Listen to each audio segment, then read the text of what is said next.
Marine Le Pen, bonjour. Bonjour. Merci d'être avec nous, présidente du Rassemblement National, députée du Pas-de-Calais. J'ai une question claire pour commencer. Est-ce que vous appelez vos militants, vos sympathisants, les Français à la grève jeudi et les jours qui suivent ?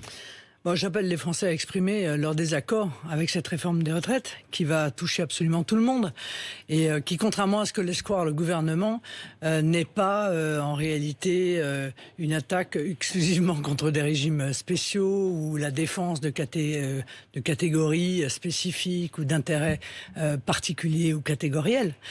C'est une réforme qui va avoir des conséquences extrêmement lourdes pour l'ensemble des Français, pour les femmes en particulier d'ailleurs, mais pour les salariés du public comme pour les salariés du privé. Et je viens leur dire, il faut que vous demandiez au gouvernement de renoncer à cette réforme des retraites. Donc vous soutenez la grève, on est bien d'accord, la mobilisation. Je soutiens la journée du 5 décembre, oui. Vous soutenez la grève ? Oui, je soutiens la grève, la mobilisation, oui. la manifestation du 5 décembre. La contestation. Il y a un moment donné où le peuple doit absolument exprimer ce qu'il ressent par rapport à son avenir. Vous ne manifesterez pas ? Non, je ne manifesterai pas. Vous le savez, je considère que ça n'est pas la place d'un dirigeant de parti politique. Mais des cadres du Rassemblement National seront dans la rue.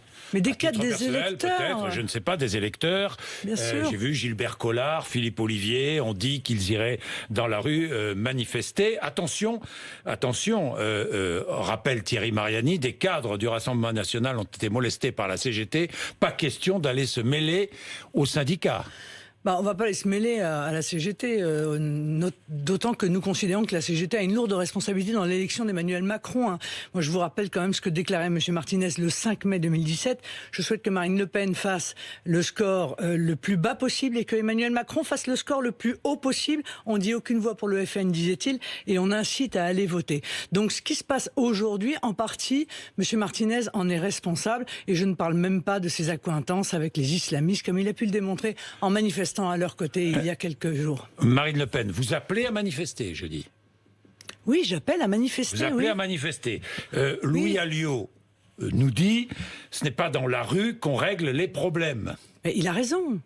C'est-à-dire que les problèmes ne sont pas réglés par une manifestation, ils sont réglés par le vote.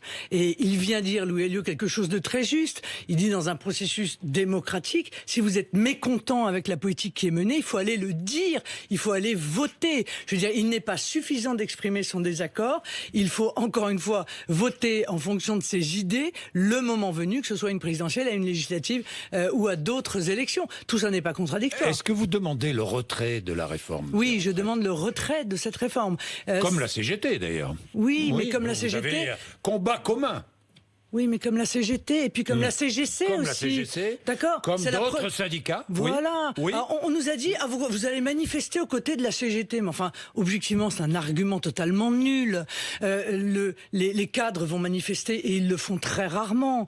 Mais aussi les policiers, les infirmières, les avocats, les magistrats, tout le monde, en réalité, a compris le caractère profondément néfaste de cette réforme des retraites, et donc tout le monde sera là, les policiers aussi seront là, alors que le moins qu'on puisse dire, c'est que pour beaucoup d'entre eux, ils ne portent pas la CGT dans leur cœur. Vous vous souvenez de la grande campagne terrible d'affiches qu'avait mise en œuvre la CGT contre la police, les accusant de tout. Donc c'est pas le sujet, on est au-delà de tout cela. Mais je crois. Bloquer les usagers, est-ce un moyen d'action que vous soutenez, Marine Le Pen ? Vous savez très bien que moi je préfère vous êtes un parti de l'ordre, pour la gratuité. Mais est-ce que vous voulez me faire dire que est-ce que j'ai une pensée? Bien sûr, j'ai une pensée pour les usagers qui vont être gênés pour aller au travail, pour se transporter, bien évidemment. Regarder les enfants. Voilà. Oui, 100 fois oui. Mais le sujet est trop grave, encore une fois, pour que le peuple français se prive aujourd'hui avec un gouvernement qui refuse d'entendre cette colère. Il faut qu'à un moment donné, le gouvernement entendent, voient de ses yeux que les Français y sont opposés. Et je connais pas d'autre moyen que celui-là, alors que cette réforme des retraites... Les urnes. Oui, d'accord, les urnes. Mais enfin, vous voyez bien que là, c'est pas ça, c'est pas les urnes là, puisqu'il n'y a pas d'élection avant le mois de mars, qui va permettre au gouvernement de comprendre qu'il faut qu'il recule sur cette réforme des retraites. Donc qu'il retire cette réforme des retraites. Oui. On est bien d'accord. Vous soutenez Bruno Retailleau, qui propose de créer par la loi un droit au transport public gratuit et garanti, une sorte de réquisition d'une partie des salariés, par exemple de la RATP ou de la SNCF. Oui, c'est service minimum, c'est un vieux débat.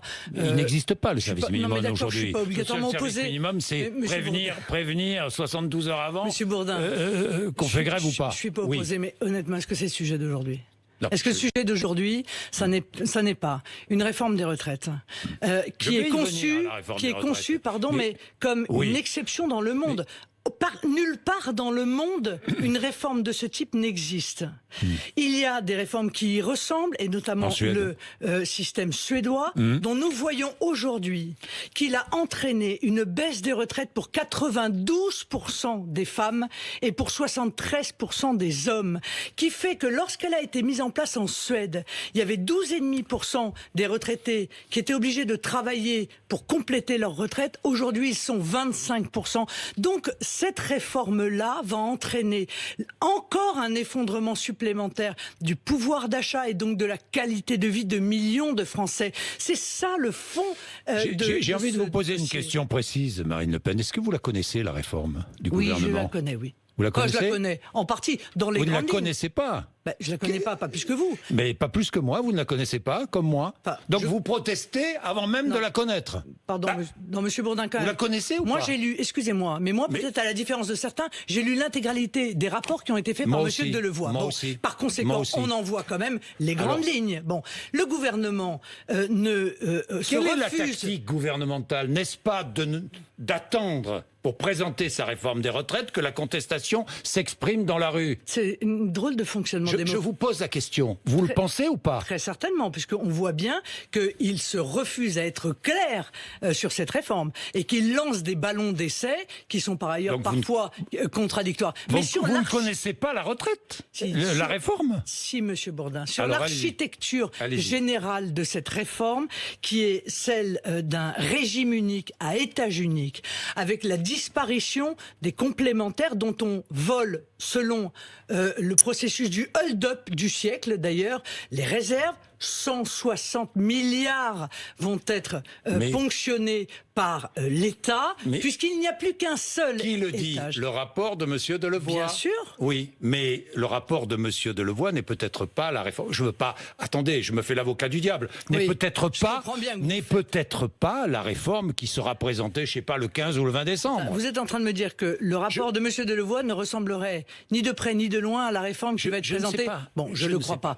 Sur la philosophie générale de cette réforme, on en sait quand même. Alors n'est-ce pas pour vous de l'opportunisme politique ? Est-ce que vous n'appelez pas à la grève par opportunisme politique en vous disant voilà une contestation qui monte, je suis là, je prépare la présidentielle de 2022, il faut que je sois présente dans cette contestation ? Non, en aucun cas. Et d'ailleurs, Monsieur Bourdin, sur votre plateau, j'ai été une des premières à exprimer mon opposition à cette réforme des retraites. Donc j'y suis opposé parce qu'elle est contraire à l'intérêt des Français. Ça me paraît extrêmement clair. Mais je vais vous dire, Monsieur Bourdin, réglons le problème. Oui. Faisons un référendum. Vous demandez un référendum ? Mais bien sûr, que le gouvernement fasse un référendum sur cette réforme des retraites. Au moins, les choses seront claires. D'abord, le gouvernement sera obligé de mettre sa pensée sur le papier noir sur blanc et les Français pourront décider s'ils sont d'accord ou en désaccord avec cette retraite. Référendum quand ? Après les municipales ? Lorsque le gouvernement aura terminé sa copie. Ça me paraît assez simple. Que nous connaîtrons la réforme. Parce qu'une réforme aussi importante que celle-là, voyez-vous, profondément, je pense qu'il faut que les Français puissent s'exprimer directement dessus. Alors, faut-il remettre à plat, supprimer les régimes spéciaux ou particuliers, comme on voudra ? Mais il y a déjà des régimes spéciaux qui ont été modifiés assez profondément. La SNCF, en fonction de l'année de naissance, me semble-t-il, ils sont maintenant à 61 ou 62 ans. Ça coûte encore 3 milliards à la collectivité, le régime spécial de la SNCF. Monsieur Bourdin, est-ce qu'on peut ce sont nos impôts, les vôtres, les miens. Peut-on ramener les choses à leur juste proportion? Alors allez-y. Globalement, c'est 325 milliards le coût des retraites. Oui. Donc vous voyez que proportionnellement, honnêtement, c'est assez dérisoire.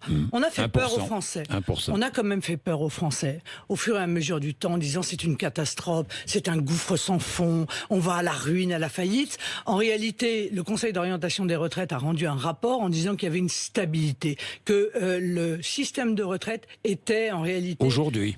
Non, il dit pas 2025, il dit entre 8 et 20 milliards d'euros de déficit. C'est-à-dire 13,8% du PIB de la France est réservé pour les retraites. C'est vrai aujourd'hui. Ce sera vrai d'après ce que dit le Conseil d'orientation des retraites en 2025, en 2030 et même, dit-il, en 2050. Donc on n'est pas face à la catastrophe majeure qu'on vend aux Français pour leur imposer une réforme dont ils vont être directement les victimes.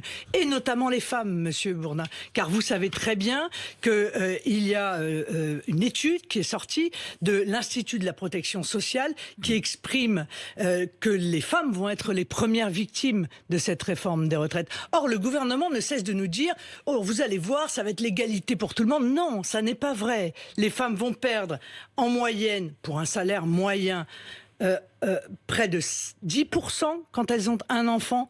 Et près de 20%, donc 18% vous connaissez bien la réforme, si elles en ont 3. Je vois. Vous vous rendez compte quand même Marine Le Pen, vous connaissez bien la réforme, je 20% de moins pour les femmes. Mais je connais ce qu'il y a dans des rapports. Oui, le rapport de celui qui en est chargé quand même, Monsieur Bourdin. C'est pas le rapport Je vous dis ça comme ça, je vous dis volontairement, vous l'avez compris. C'est pas le rapport de quelqu'un qui sort de nulle part. J'ai une question de fond. Comment finance-t-on un régime de retraite? Par l'emploi et la natalité. Il faut des emplois et des enfants. Or, aujourd'hui, les gouvernements successifs sont dans l'incapacité de mettre en place une politique économique qui crée des emplois, puisque même nous sommes si le toujours... chômage baisse légèrement, mais régulièrement. Non, c'est pas vrai. Il a augmenté au dernier trimestre. Bon, mais en réalité, la baisse, elle est dérisoire. Bon, on ne crée pas d'emplois et on gère la pénurie. Ça, c'est la première chose. Et deuxièmement, je ne vais même pas vous parler de la natalité, parce que quand on voit ce qui a été fait par François Hollande, dont Emmanuel Macron était le conseiller tout de même, puis le ministre de l'économie, contre les familles, avec des baisses qui ont été massives de tous les avantages accordés aux familles, on voit bien qu'on ne va pas vers une politique de la natalité. Alors, est-ce qu'il faut augmenter les cotisations, baisser les pensions ou travailler plus longtemps? Le triangle maudit. Mais on peut pas. On peut sortir de ce triangle maudit. Mais bien sûr, en créant des emplois. Ça veut dire qu'on peut travailler moins. Mais non, selon vous, on peut travailler moins. Mais qui a dit ça? Il faut plus d'emplois. Parce que vous avez dit ça en 2017. Vous avez dit il faut baisser, il faut arrêter de travailler à 60 ans. Non, ça n'est pas ce que j'ai dit, Monsieur Bourdin. J'ai dit que l'âge légal, qui objectivement ne veut pas dire grand-chose en lui-même, on est d'accord. Vous savez à quel âge on part effectivement en France à la retraite? D'accord. 60 ans et 8 mois. 40 annuités, c'est cela que je veux. Et déjà 40 annuités, permettez-moi, mais c'est beaucoup. Moi, je pense à nos jeunes aujourd'hui qui entrent sur le marché du travail en moyenne à 22 ans et demi et dont le premier emploi stable est à 25 ans et demi. S'ils ont 40 annuités, vous voyez déjà où ça les emmène? Quoi, 68, 69 ans? Est-ce que c'est raisonnable? Vous savez à quel âge c'est ça la vraie question. Combien de temps on vit à la retraite en France? 22 ans et 7 mois pour un homme. Et en bonne santé. Et 26 ans et 9 mois, et en général plus souvent en bonne santé qu'ailleurs dans le monde. Ah bon? Et on vit beaucoup plus longtemps à la retraite en France qu'ailleurs dans le monde. Eh bien, non. Monsieur Bourdin, car la moyenne, l'espérance de vie en bonne santé en France est de 63 ans pour les femmes et 64 ans pour les hommes. Donc je suis désolé de vous dire qu'aujourd'hui, on est dans une situation où les gens ne profiteront plus. Il n'y a pas un pays au monde où on vive autant de temps à la retraite. Et que faut-il faire? S'en plaindre? Il faut conserver et essayer de financer, et de sauver ce régime. Eh bien moi, mais il n'est pas en danger. Bon. Ce régime n'est pas en danger, contrairement à ce qu'on veut nous faire croire.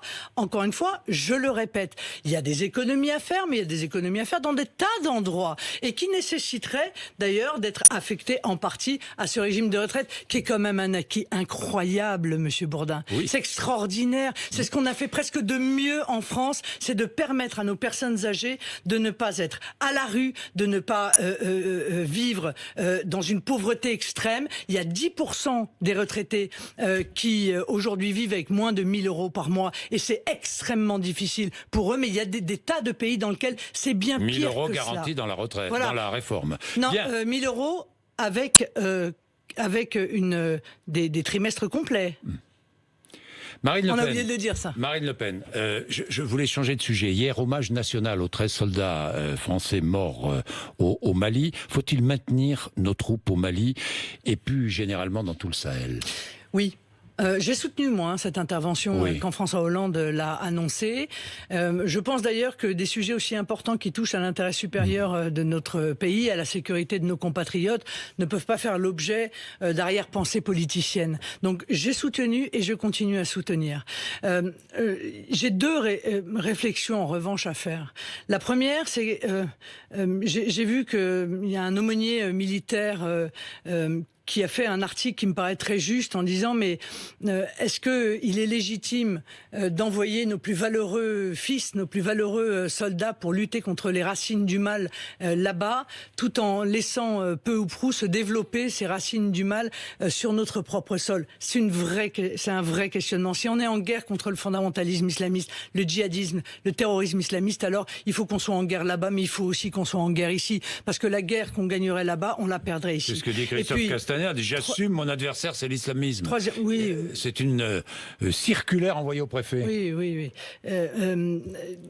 Et puis deuxième réflexion, oui. On est très seul.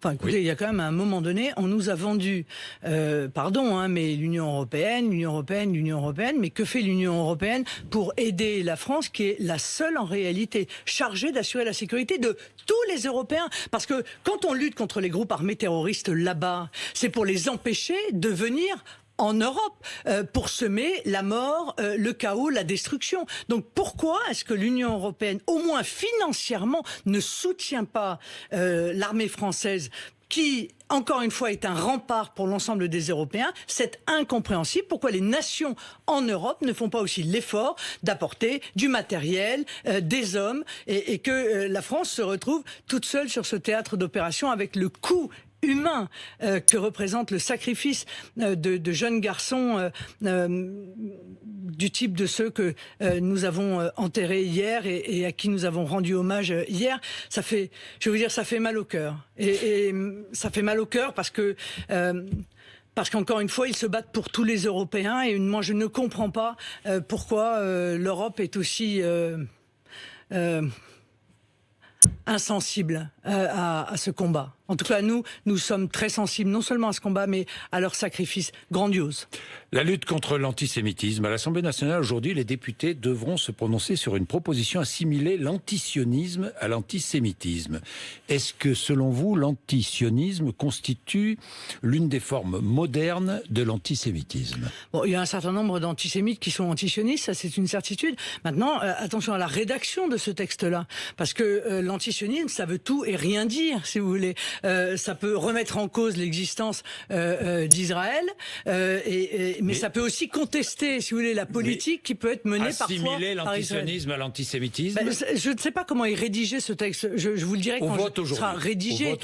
Mais très objectivement, il ne faudrait pas. Voilà ce que je voudrais dire. Il ne faudrait pas que ce texte puisse interdire peut-être de critiquer Israël lorsque ils agissent comme un gouvernement, comme n'importe quelle nation du monde d'ailleurs. N'importe quelle nation du monde doit pouvoir être critiquée pour ses choix. Il y a des conflits territoriaux, il y en a des centaines dans le monde, hélas, des conflits territoriaux. Maintenant, il est sûr qu'il y a un certain nombre d'antisémites aujourd'hui qui utilisent en fait l'antisionisme pour planquer leur antisémitisme. C'est une certitude. Est-ce que les magistrats sont dupes? D'ailleurs, j'en suis pas sûr. Je terminerai avec le financement de la campagne des législatives du Front National. C'était en 2012. Jugement mis en délibéré au 24 avril, après les municipales. Oui. Vous attendez à quoi? Ah ben une relaxe. Bien sûr. Relax. Mais bien sûr, car nous n'avons strictement rien à nous reprocher dans ce dossier, rien. Et je suis un peu étonné quand même, permettez-moi, de voir que l'avocat du gouvernement est venu faire une demande scandaleuse. 12 milliards. Mais scandaleuse, dont ils savent par ailleurs que elle pourrait entraîner la disparition du Rassemblement national, du premier parti d'opposition. Mais à quoi joue exactement le gouvernement? C'est comme ça qu'il compte gagner, en faisant disparaître l'opposition? Bien, je suis désolé, mais dans un système démocratique, c'est dans les urnes qu'ils devraient espérer nous battre et pas dans les prétoires. Merci Marine Le Pen, 8h53, vous êtes sur RMC et BFM TV.